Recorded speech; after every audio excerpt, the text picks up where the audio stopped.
Chapter 7. Introduction to Steel Design Loads and Connection Types.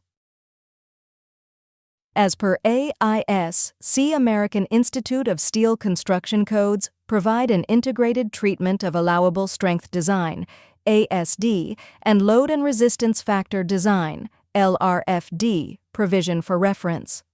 The traditional allowable strength design, ASD, is based on using an allowable design strength calculated by dividing the component nominal strength by a safety factor. Alternatively, the load and resistance factor design, LRFD method, is based on a combination of factoring applied loads up as a function of loading predictability and factoring the component resistance, nominal strength, down as a function of reliability and importance. While these are similar methods, they are not the same. The following are the typical LRFD and ASD load combinations as per ASCE. D equals dead load, L equals live load, LR equals roof live load, W equals wind load, S equals snow load, E equals earthquake load, R equals rainwater or ice load, H equals load due to lateral earth pressure, groundwater pressure, or pressure of bulk materials. F equals load due to fluids with well-defined pressures and maximum heights. T equals temperature load. A kip is a non-metric unit of force. It is equal to 1,000 pounds of force and is used to measure engineering loads. Kip is the shorthand term used by architects and engineers. The kip is based on the pound, or pound force, which is part of English engineering units or the British gravitational system. 1 pound force equals 4.448222 Newton. The symbol for pound force is lbs. Kip is also called kip force and given as kip.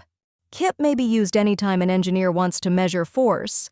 The pound is a measurement of mass used in the imperial system and is considered as a unit of weight, i.e., the gravitational force acting on any given object. 1 pound equals 0.001 kip, or 1 kip equals 1,000 pounds pound. We assume you are converting between kip and pound. You can view more details on each measurement unit, kip or pounds. The SI base unit for mass is the kilogram. 1 kilogram is equal to 0.002204626261848 kip, or 2.204626261848 pounds. Let's discuss on design loads. Forces are acting on structural elements in structural systems. Forces is a reaction that develops in a member or structural elements, i.e., axial loads, tension and compression forces, shear loads, moments, torsion.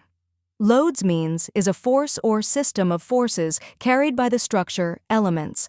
Please refer following loads will be carrying in structural elements, member. 1. Dead loads, the weight of the structural element or structural framing with equipment's loads attached to it permanently.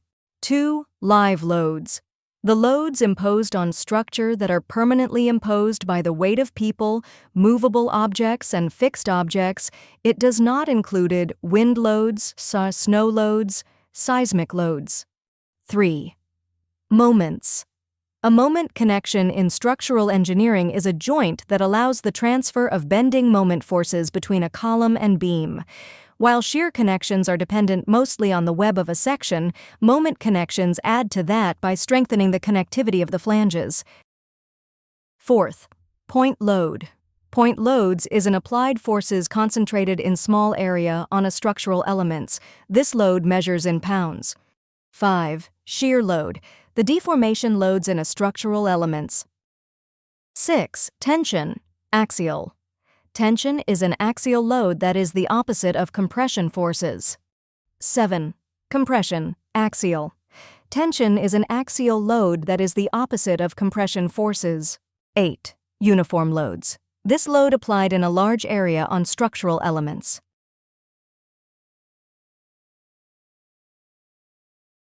On structural design drawings, loads are specified for connection design. One of the most important considerations when designing a steel connection is to design based on the internal forces that the connection is expected to transmit. Connections are classified as axial, shear, semi-rigid, or moment, rigid connections based on the primary load that the connection is to carry. Please refer Figure 9.0 Structural Design Drawing. Filled dark triangle symbol indicates moment connection, M equals 725. Beam W20 on X55, C NAR 1. C denotes the camber in beams by 1, so this is vertical shear load for member W21 X44. Each end loads are given, V35 and V55.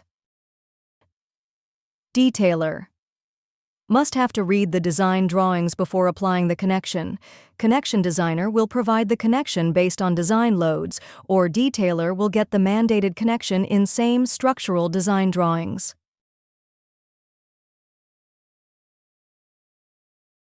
With reference to Figure 9.0 Structural Design Drawing, the most important consideration when designing a steel connection is to design based on forces loads that the connection are expected to transmit into a member at end. The common way to connect structural steel member using bolted joint or welded joint. The common configuration of structural steel member connections. 1. Beam-to-beam connection, ARV-web. 2. Beam-to-column connection, AIRS flanges and ARV-web. 3. Column base plate connection. 4. Column splice connection. 5. Vertical and horizontal brace connection to beam, column. 6th beam, column post to concrete wall, slab out foundation for embedment connection. 7. Truss connections. 8. Girt connection, handrails connection, stair connection.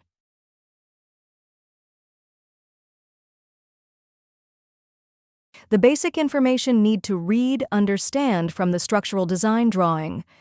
First, general notes on design drawing, along with notes as per project specification project datasheet need to review. 2. The ASTM designation type of bolts, type of joint connections, and slip-critical SC condition joint connections. 3. The structural members are painted or galvanized and surface preparation SP condition. 4th, shop weld or field weld conditions and mean size of fillet weld to be used. 5th, installation of bolts. 5A, calibrated wrench method. 5B, turn of the nut method. 5C, direct tension indicator. 5D, twist-off type tension control bolt. 6th, erection direction condition for installation of members.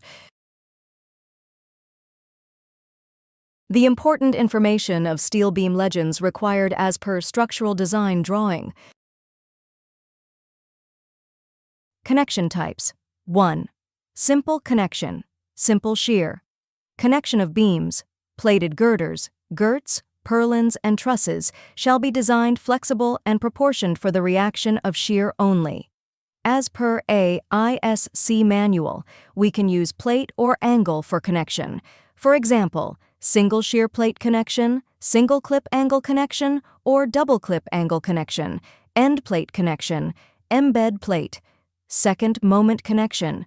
Moment connection of beams, girders, and trusses shall be designed for the combined effect of forces of moment and shear by the rigidity of the connection. For example, end plate, connection with top and bottom flange, welded to end plate, direct flange welded moment connection, flange plated moment connection, steel part connected onto, and bottom flange of beam for moment connection. 3. Compression member with bearing joints. Compression members are depend on load-bearing transfer and need few requirements. It shall be sufficient connector to hold the parts in place and bearing at splice materials. For example, bearing plate connection, base plate connection. 4th, splice connection. Splice connection is applied when tensile forces due to tension and flexure are transmitted through splice connection for heavy sections. Also, it can be direct welded with complete joint penetration with preparation. For example, beam-to-beam plated splice connection, column splice connection. Thank you for all your attention.